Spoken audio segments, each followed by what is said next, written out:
Assalamualaikum warahmatullahi wabarakatuh. Perkenalkan, nama saya Faisal Akbar, NIM 2011 05 020 018. Di sini saya akan memberikan tanggapan atau penjelasan tentang apa yang sudah saya pahami dari penjelasan Dr. Abdul Wadud Nafis mengenai pengertian ekonomi dua sektor atau perekonomian tertutup tanpa kebijakan pemerintah melalui catatan yang telah saya resum, yang mana untuk pengertian ekonomi dua sektor sendiri ialah perekonomian yang hanya terdiri dari sektor rumah tangga dan perusahaan.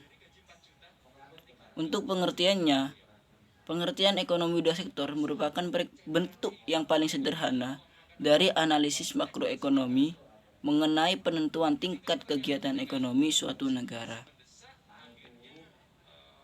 Untuk diagram alir perekonomian dua sektor itu hanya ada dua komponen, yang mana rumah tangga produsen dengan rumah tangga konsumen, yang mana jalur perekonomiannya yakni melalui pasar, yang mana rumah tangga produsen menjual hasil-hasil usahanya kepada rumah tangga konsumen, dan rumah tangga konsumen justru sebaliknya.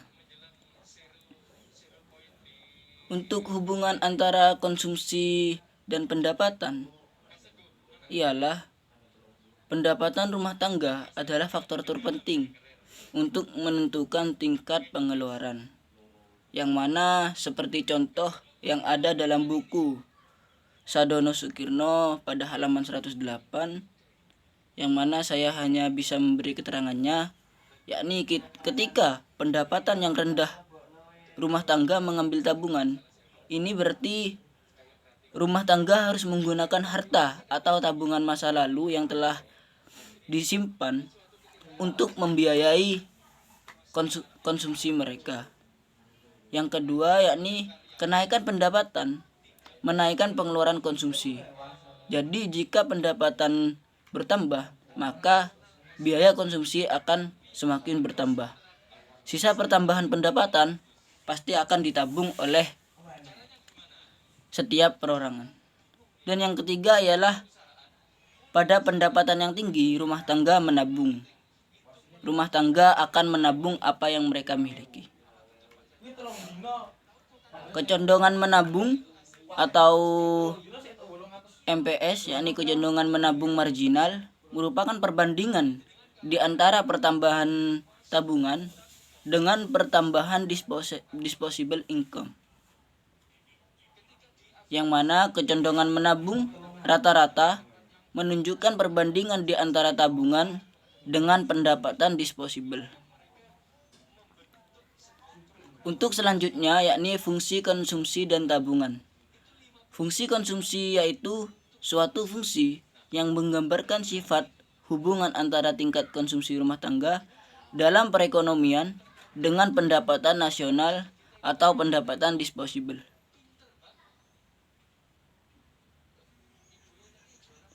Untuk fungsi tabungan itu sendiri yakni suatu fungsi yang menunjukkan sifat hubungan antara tingkat tabungan rumah tangga dalam perekonomian dengan pendapatan nasional atau disposable income. Yang selanjutnya yakni penjelasan mengenai investasi dan fungsi investasi itu sendiri, yang mana pengertian investasi sering dikenal dengan nama penanaman modal. Dan juga investasi merupakan komponen kedua yang menentukan pengeluaran agregat. Untuk pengertian investasi sendiri merupakan pengeluaran atau pembelanjaan penanaman modal atau perusahaan untuk membeli barang-barang modal dan perlengkapan produksi untuk menambah kemampuan produksi dan jasa yang tersedia dalam perekonomian suatu perusahaan tersebut. Untuk investasi itu meliputi pengeluaran untuk Yang pertama yakni pembelian barang modal seperti mesin-mesin, peralatan produksi dan lain sebagainya.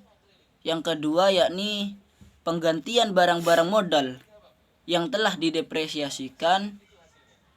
Yang ketiga yakni pengeluaran untuk bangunan kantor, pabrik dan lain-lain. Dan yang keempat yakni pertambahan nilai stok-stok barang yang belum terjual. Dari jumlah investasi tersebut dinamai investasi bruto. Sedangkan investasi neto didapat dari investasi bruto yang dikurangi depresiasi. Untuk faktor penentu investasi itu ada banyak, yang diantaranya merupakan tingkat keuntungan yang diramalkan akan diperoleh. Yang kedua yakni suku bunga.